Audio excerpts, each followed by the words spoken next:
Mesdames, Messieurs, bonsoir. Voici les titres du journal. Embouteillage à Yaoundé, un véritable calvaire pour les usagers à toutes les entrées de la capitale. Le désengorgement s'impose avant la CAN 2021. Dès l'ouverture, suivait le dossier sur les solutions contre le trafic à Yaoundé. Embouteillage à la tête du palmarès de l'Office du baccalauréat pour 2021. Le lycée bilingue de Bépanda remporte la palme pour l'enseignement général public. Nous irons voir les évolutions à Douala. Embouteillage ce lundi dans les rues de Douala, justement, pour voir la ceinture d'or de Francis Ngannou. Le champion du monde des poids lourds est au bercail pour présenter son trophée. C'est à vivre en page des sports de ce journal. Voilà pour les titres. Développement après ce message.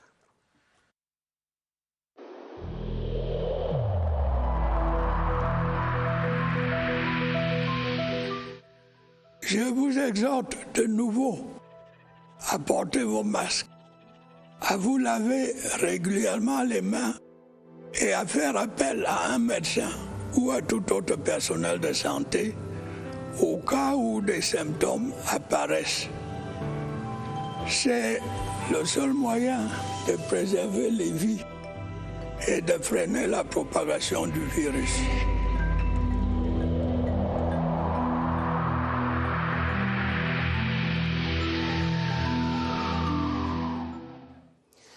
Ouvrons donc avec le dossier du journal qui vous parlera assurément si vous habitez Yaoundé et ses environs. Les embouteillages sont devenus une véritable préoccupation pour ceux-là qui empruntent les entrées de la ville. Que l'on vienne du littoral, du sud, du nord ou de l'est, le calvaire est le même à toutes les pénétrantes de Yaoundé. Pare-choc contre pare-choc pendant des heures, voici le chemin de croix pour ces usagers autour de la capitale. C'est un reportage de Oswald Modon. Le jour s'est à peine levé que le carrefour Nkwaban ressemble déjà à une véritable fourmilière. Les forces de l'ordre, parfois dépassées, tentent tant bien que mal de fluidifier un trafic très anarchique. Pour les riverains, la cause est toute trouvée. La route est en grande partie responsable de cet état. C'est parce que la route est petite, en réalité, c'est ça le problème. Mais à y regarder de près, il n'y a pas que cela. Il y a aussi l'indiscipline des chauffeurs. L'incivisme y a aussi fait son nid. L'autre raison de cet état des choses, c'est que les périphéries sont victimes d'une urbanisation galopante qui a pour corollaire un accroissement démographique sans précédent. Celui-ci s'ajoute à la réalité des petites villes satellitaires qui déversent quotidiennement leur flot d'habitants dans la capitale. Au sortir de la ville, c'est comme ça partout, vous allez voir, c'est même sur 10 km. À la ronde et tout ça, c'est toujours la même chose. À Oudja, l'entrée sud de la ville circule visiblement mieux. On n'atteint certes pas les 20 km/h, mais c'est déjà ça. Quelques kilomètres plus loin, le carrefour Awa Escalier est resté fidèle à sa réputation. Pare-choc contre pare-choc, on roule au pas. On est habitué, on peut taper même 2 heures, 3 heures d'état ici seulement comme ça. Et c'est d'ici jusqu'à Nkwaba. Plus de trottoirs pour les piétons. Déjà 9h14, et malgré cette heure avancée de la matinée, les usagers sont agglutinés sur le bas-côté. Et parmi eux, sans doute, des travailleurs au retard consommé. C'est entendu, il faut désengorger la capitale et ceci bien avant la CAN 2021. Les administrations concernées travaillent à divers projets sur la question. Au ministère du Développement urbain, par exemple, on construit des périphériques à Olembe, Emana et Nkwaban.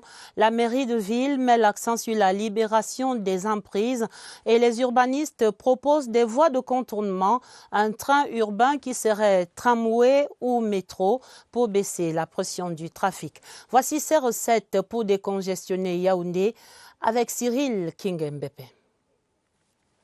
Une trentaine de kilomètres de bitume pour éviter de bloquer la circulation au centre de la capitale en temps de forte sollicitation. D'un causoir, vous avez une voie de contournement qui permet de rejoindre la route de Soie. En cours de construction, nous avons la voie qui va donc de Manabonne-Fontaine jusqu'au parcours Vita. L'entrée est est concernée par la déviation qui vient de Nkwaban. La mairie de ville a démobilisé les gares routières et mis en place un plan de mobilité.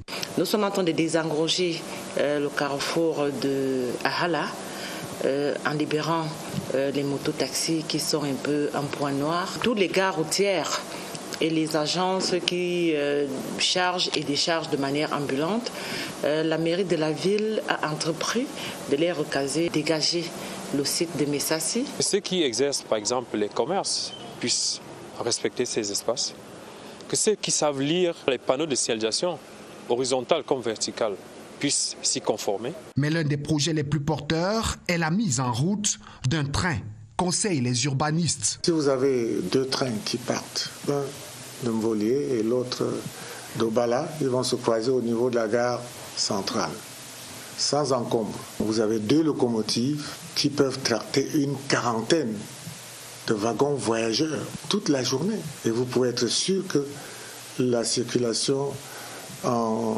milieu urbain va être décongestionnée à près de 60%. Fluidifier la circulation à Yaoundé, cela est possible et c'est une responsabilité individuelle et collective. Mais la solution 5 étoiles se profile déjà à l'horizon. Ce sera l'autoroute Yaoundé-Nsimalen. En ce qui concerne la route de l'aéroport international de Yaoundé, le projet est en cours depuis 2013, divisé en 2 sections, rase campagne et zone urbaine, un axe porteur de nombreux espoirs pour cette fluidité de la circulation à Yaoundé. Voici ce qui va changer sur la route de l'aéroport. Rodrigue Bertrand-Tchéno. Au départ du rond-point de la plateforme aéroportuaire, la section rase campagne de l'autoroute Yaoundé-Nsimalen court vers la capitale sur un linéaire d'un peu plus de 11 km, riche de 2 fois 3 voies et sa bande de roulement si confortable qu'elle soumet le conducteur à la tentation d'écraser le champignon tout en faisant tomber en pamoisson les usagers de la route actuelle qui rongent leurs freins dans les bouchons. Hélas, pour le moment, ce plaisir est de courte durée, cette section s'arrêtant au quartier Ahala. C'est le point de départ des travaux attendus de la section urbaine. 12 km de linéaire pour une voie d'emprise moyenne de 30 mètres portant 4 voies parsemées de 11 échangeurs et de 10 passerelles pour piétons. Ces ouvrages d'art seront implantés dans certains quartiers et points de la capitale tels que Ahala, Nsam, Dakar, Olezoa, la poste centrale, le Hilton Hotel ou encore le Carrefour Warda. À la fin des travaux, l'infrastructure tirera vers le haut la mobilité urbaine dans la capitale et réduira significativement le temps mis pour parcourir ce trajet. 15 minutes contre 45 minutes à 1 heure de temps actuellement. De nombreuses innovations donc à l'horizon à Yaoundé et celle-ci à l'imprimerie nationale ce lundi. L'institution a un nouveau président du conseil d'administration. Le président de la République a en effet signé ce lundi 26 avril un décret qui stipule dans son article 1er que Madame Ngomo Angeline Florence est à compter de la date de signature du présent décret nommée présidente du conseil d'administration de l'imprimerie nationale pour un mandat de 3 ans renouvelable une fois. Article 2, l'intéressé aura droit aux avantages de toute nature prévus par la réglementation en vigueur.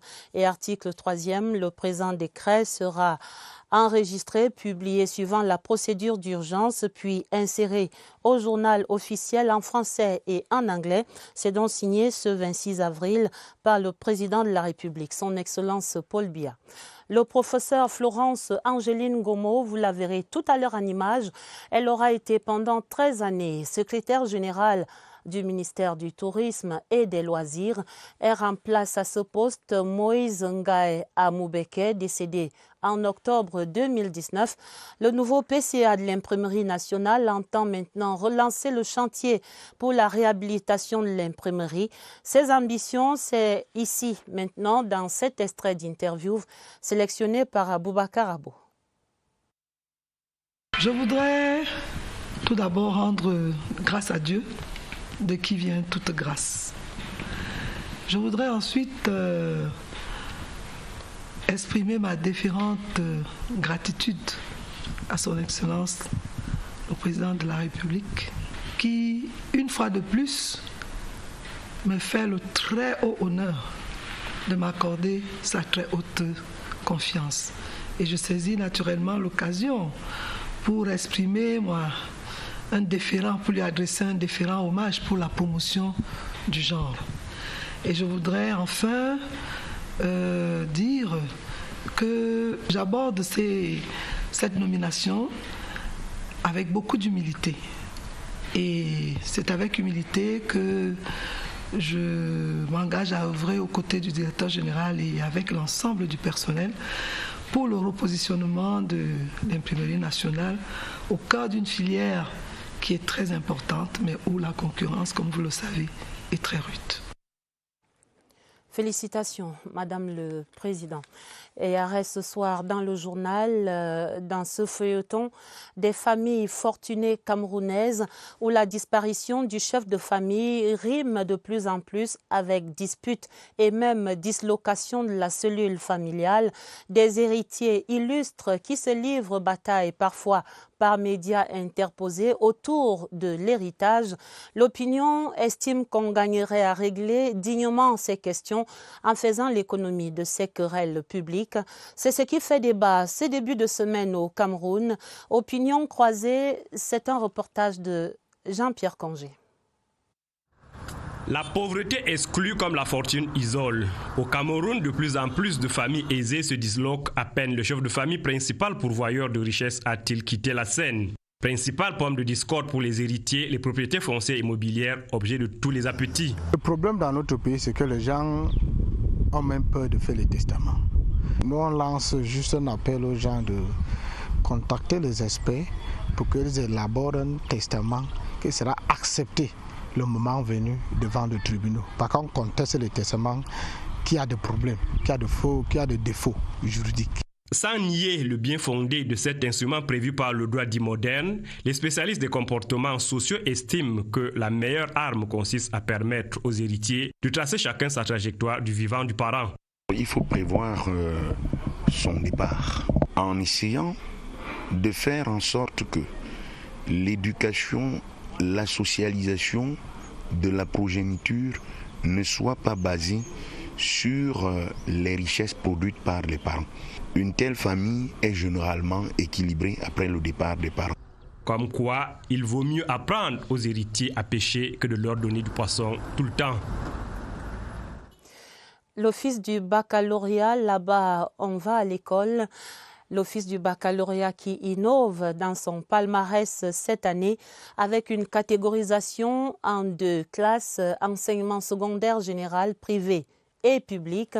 Et dans cette dernière catégorie des enseignements secondaires d'enseignement général public, la palme d'or revient au lycée bilingue de Bépanda à Douala avec un taux de réussite de 79,84%, un pôle d'excellence qui se construit ainsi à Douala malgré un environnement social fort difficile.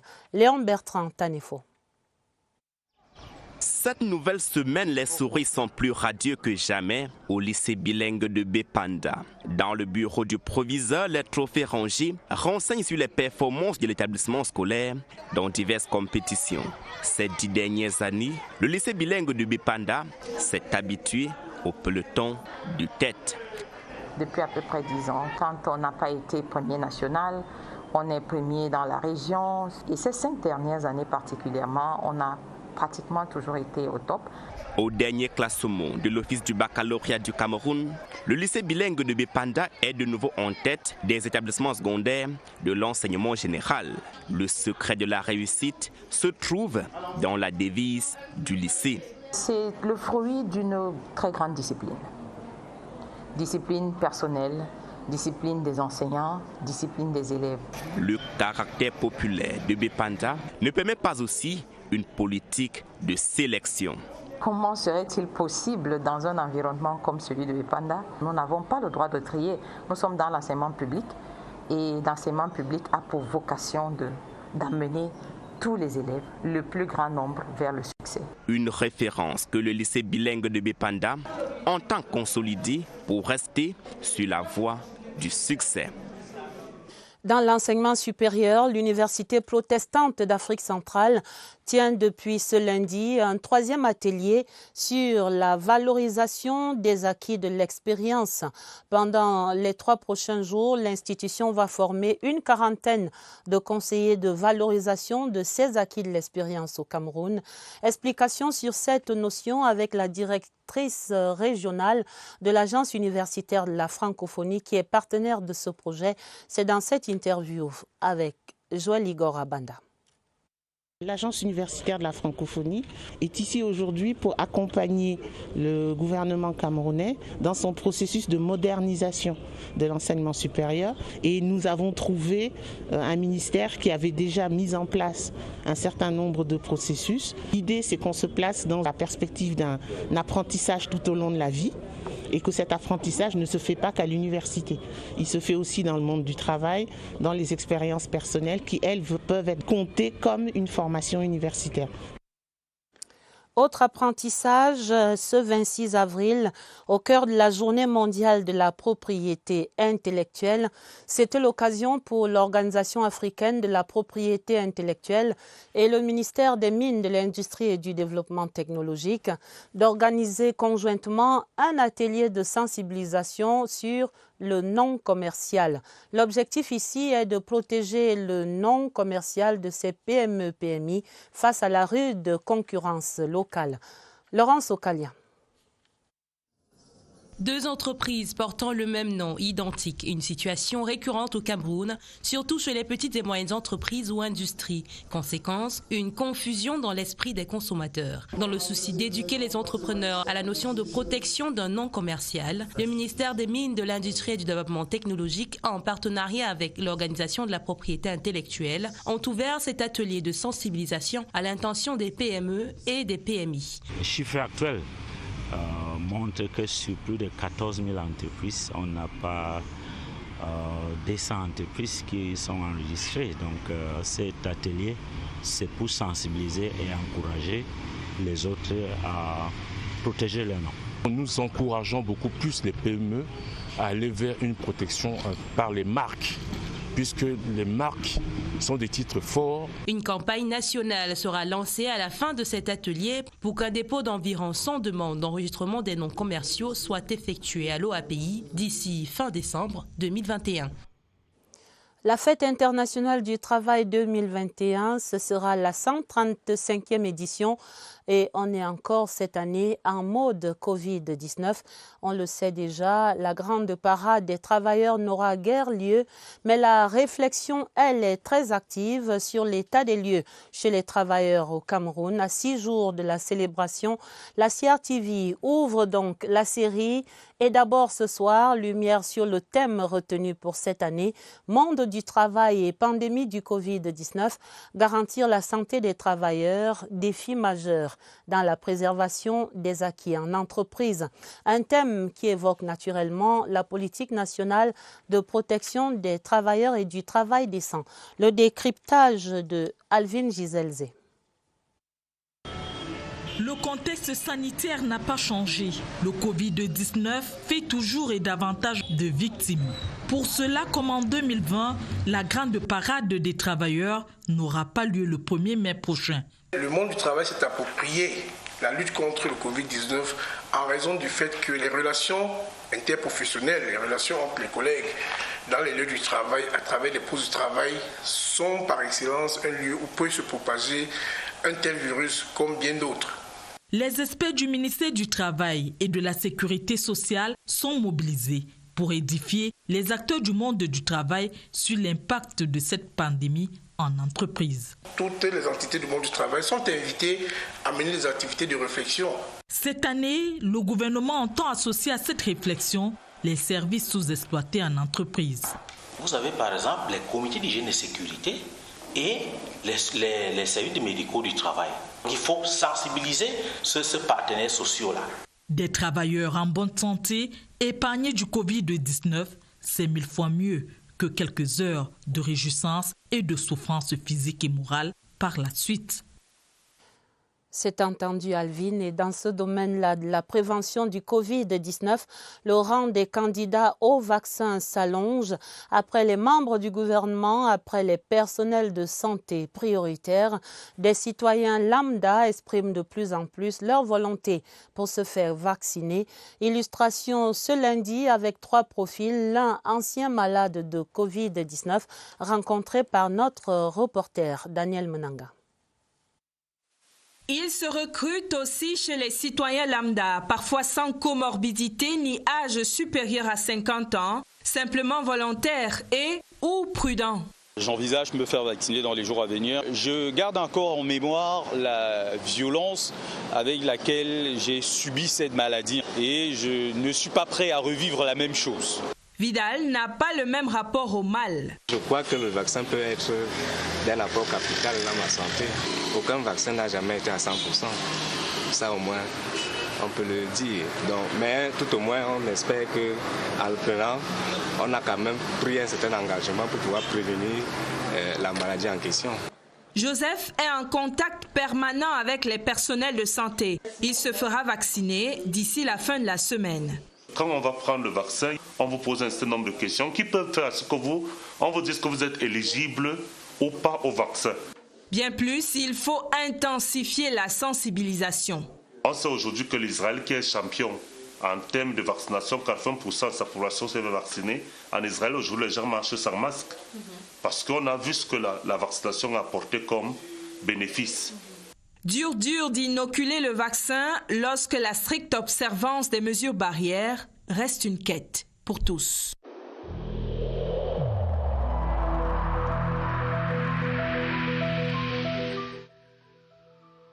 Malgré nos efforts, le Covid-19 a endeuillé de nombreuses familles et provoqué de graves difficultés dans le fonctionnement de notre économie et de notre société.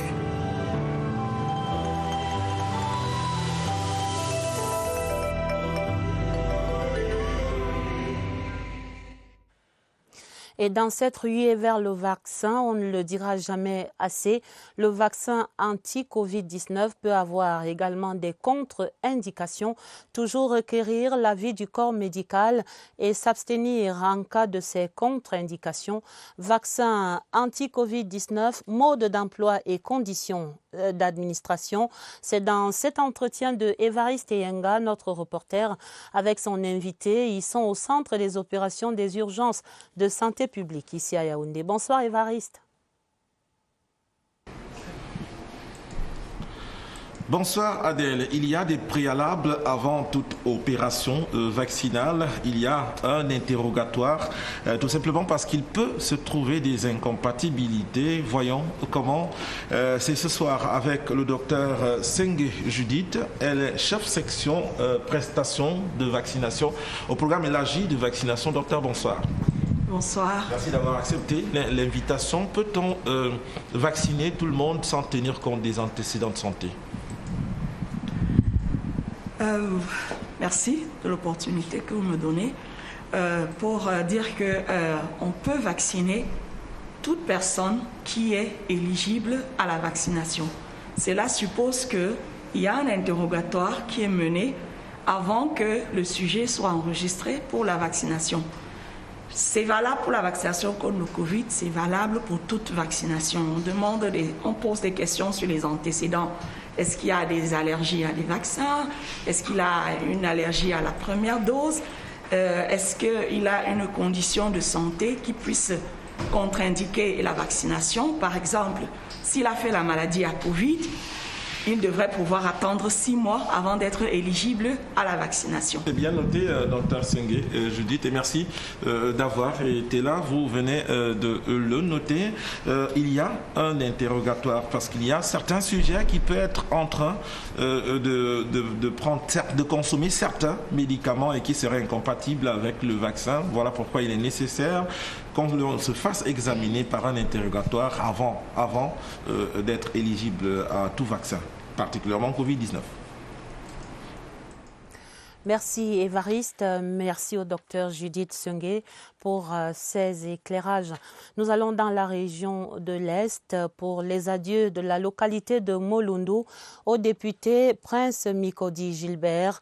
Il est décédé à 32 ans. Il était inhumé ce week-end en présence du représentant du président de l'Assemblée nationale, du préfet du Bumba et Ngoko et de sa famille inconsolable. Retrouvons à Mulundu Elvis Nguimezon. Le charme de la nature de Mulundu, localité située au cœur de la forêt tropicale, à près de 600 km de Bertoua, n'a pu apaiser et consoler les populations venues dire adieu à leur hanche, l'honorable prince Mikodi Ange Gilbert. Aujourd'hui, nous l'avons perdu, c'est un espoir brisé.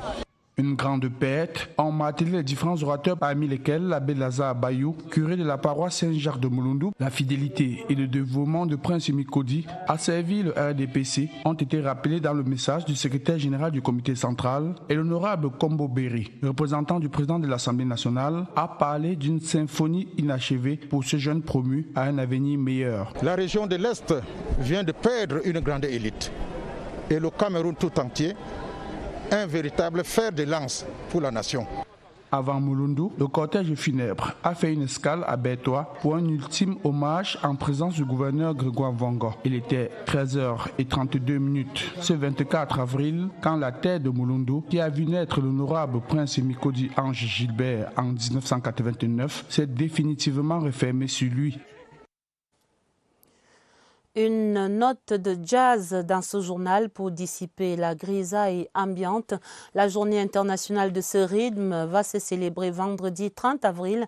Le Cameroun est naturellement au cœur de l'événement et a choisi comme thème le rôle et la place de la femme, oui, dans le jazz Made in Cameroun dans ce contexte du Covid-19. Et c'est là tout un programme. Les premières activités sur le calendrier avec Joël Igor Abanda. La journée internationale du jazz se célèbre depuis 2011 à travers le monde. Elle a été initiée par l'UNESCO pour mettre en avant le jazz et son rôle diplomatique d'unification des peuples partout dans le monde. Cette année au Cameroun, la journée est placée sous le thème « Le rôle et la place de la femme dans le jazz Made in Cameroun dans le contexte de la Covid-19 ». Depuis quelques années, les femmes montent en force, en puissance. Dans le contexte que nous avons, les femmes du jazz ne sont pas mises en exergue. Et nous avons voulu montrer, n'est-ce pas, au public camerounais ce qu'elles savent faire. Une table ronde autour de ce thème a réuni ce 26 avril les acteurs et les promoteurs de ce rythme musical au Cameroun à la Case des Arts des Sostes à Yaoundé. Moi, en tant que femme, jouant du saxophone, je me suis dit, ce n'est pas évident, mais il faut que je bosse dur. J'ai essayé de me frayer le passage avec les encouragements de mon père. Et voici un avant-goût des sonorités qui berceront les mélomanes du jazz le 30 avril prochain à l'occasion de la Journée internationale du jazz à Yaoundé. La femme est désormais placée au centre de la promotion du jazz au Cameroun. Cette assurance dans la suite du journal, il n'y a pas d'eau minérale Supermont contrefaite en circulation sur le marché national. Les bouteilles avec ou sans logo sont en tout cas des produits authentiques embouteillés par la société source du pays. Voilà des éclairages donnés par les responsables de cette entreprise qui expliquent que la différence observée sur les bouchons découle d'un choix opérationnel. Nous retrouvons à Douala Joseph Itote. Tout est parti d'une controverse sur les réseaux sociaux. Des consommateurs de l'eau minérale naturelle Supermont se sont inquiétés de l'existence de deux types de bouteilles sur le marché. L'une provenant à coup sûr de la contrefaçon. Il n'en est rien, retorquent les responsables de l'entreprise source du pays SA. Nous tenons à rassurer l'ensemble de nos consommateurs que tous les produits qui sont sur le marché sont des produits authentiques de source du pays. Donc les bouteilles avec logo, les bouteilles sans logo sont des produits authentiques. Nous vous le garantissons, vous pouvez les consommer sans aucune crainte. Il n'y a pas de contrefaçon. D'où vient-il qu'on parle donc de deux types de bouchons pour le même produit, pourtant authentique ? Cette différence qui est notée sur les bouchons, je peux l'expliquer sur deux aspects. Le premier aspect, il est relatif à la pandémie Covid-19 qui a paralysé littéralement toute l'économie. Face à la rupture de matières premières qui nous permet de produire les bouchons avec le logo véritable dont nous avons le moule, nous avons été obligés d'importer des bouchons. C'est pour ça que vous allez constater que nous avons ces deux différentes formes de bouchons. Le second fait, c'est que sur une chaîne, nous pouvons lancer la production de l'eau minérale en y mettant des bouchons qui sont estampillés du logo. Et sur d'autres chaînes, nous pouvons lancer également la production, cette fois-ci en y mettant des bouchons qui n'ont pas de logo. L'entreprise source du pays SA rassure donc ses consommateurs quant à son engagement à produire une eau minérale naturelle de qualité.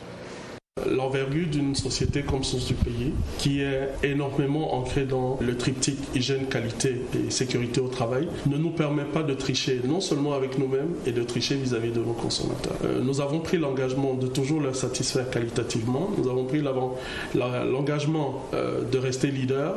Captée au flanc du Mont Cameroun, l'eau minérale naturelle Supermont se caractérise par sa pureté originelle.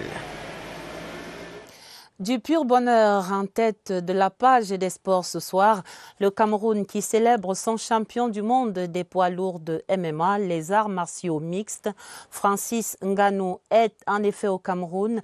Il était sacré champion aux États-Unis il y a un mois maintenant et il était très impatient de ramener cette ceinture d'or à son pays natal. Le champion du monde de boxe a présenté cette précieuse conquête tout d'abord au gouverneur de la région du littoral, Samuel Dieudonné Iva-Adibois, avant un tour de ville spécial pour le plus grand bonheur des populations de la capitale économique. L'émotion où nous retrouvons notre reporter Gaël Moudi-Ondedi. De sa descente d'avion à l'aéroport international de Douala, le nouveau chouchou de l'UFC, Ultimate Fighting Championship, s'est dirigé tout à fait cessante dans la salle des banquets de la région. Pour l'accueillir, le gouverneur de la région du littoral, Samuel Dieudonné Iva-Adibois, et son état-major, le directeur général de MTN, mais aussi sa mère et l'ensemble de la presse nationale et internationale. Après une cérémonie brève mais chaleureuse, le champion du monde poids lourd de MMA qui salue l'apport de la compagnie de téléphonie mobile dans cette organisation populaire, se lance dans un tour de ville spécial qui ravit les populations de la capitale économique. De Bonanjor, le cortège prend le flot de mototaxis pour traverser le cœur de la ville, Akwa, se dirigeant vers le rond-point d'Aïdo, avant de virer vers le feu rouge, école publique, et finalement le chemin du carrefour Ndokoti où la caravane se perd dans la foule. Les sourires, les photos, les youyous et les poings levés, preuve que le message d'espoir que porte Ngannou passe bien. Tout le monde a le droit de rêver et de se lever pour se battre pour ses rêves. Qui, mieux que ce nouvel ambassadeur du pays pour porter haut le drapeau du Cameroun et cette flamme d'espoir et de persévérance? Félicitations aux champions. La CAN 2021 se précise dans ses autres contours. Les membres des jurys pour la sélection de la mascotte et de l'hymne prenaient fonction ce lundi. La cérémonie d'installation au Palais polyvalent des sports a vu la désignation du professeur Jean Tabimanga comme président du jury pour le choix de la mascotte. Et pour l'hymne de l'événement, ce sera le professeur Charles Binam Bikoy. Les choix du ministre Narcisse Mouele Kombi, c'est dans ce reportage d'Evariste Yenga. Ici, le professeur Jean Tabimanga. Là, le célèbre réalisateur et cinéaste Basek Bakobio. Le premier est président du jury pour le choix de la mascotte de la CAN 2021. Et le deuxième, son vice-président. Une idée de la future mascotte? Faire une mascotte qui puisse faire vibrer toute la nation. Parce que le sport est avant tout une affaire d'émotion, une affaire de passion. Et de passion qui exalte le patriotisme. Pour la sélection de l'hymne de la CAN, le professeur Charles Binam Bikoy préside le jury avec pour vice-président le producteur de grande renommée, Aladji Touré. Une idée du type de l'hymne? Au meilleur type d'hymne possible. Un hymne qui émeuve, qui galvanise, qui pérennise et qui électrise, c'est-à-dire qui fasse surgir du tréfonds des entrailles ce qui unit l'humanité. Le temps de travail est limité. 5 jours de délibération pour la sélection des 3 meilleures offres de la mascotte. 10 jours de délibération pour le choix des 5 meilleures propositions de l'hymne. Après cette présélection, les offres seront soumises à l'arbitrage de la CAF. Avec ces érudits-là à la tête de ces jurys, la fête s'annonce électrique. Et c'est la fin du 20h30. Le journal était préparé avec la collaboration de Marlise Enoambarga Aoumou et de Augusta Ngononga. Vous aurez un autre journal à minuit. Il sera présenté par Sadou Mamoudou et Elvis Teke. Retrouvez immédiatement sur cette antenne Présidence Actu, Yves-Marc Modzo et ses invités qui décryptent l'actualité présidentielle de cette dernière semaine. Très belle soirée sur la CRTV et sur l'ensemble de nos antennes. Et à demain, 20h30.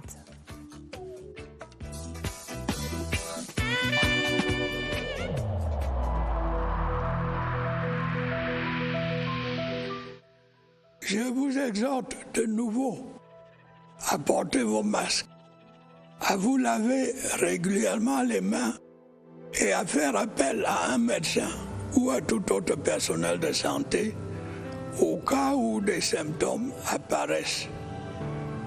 C'est le seul moyen de préserver les vies et de freiner la propagation du virus.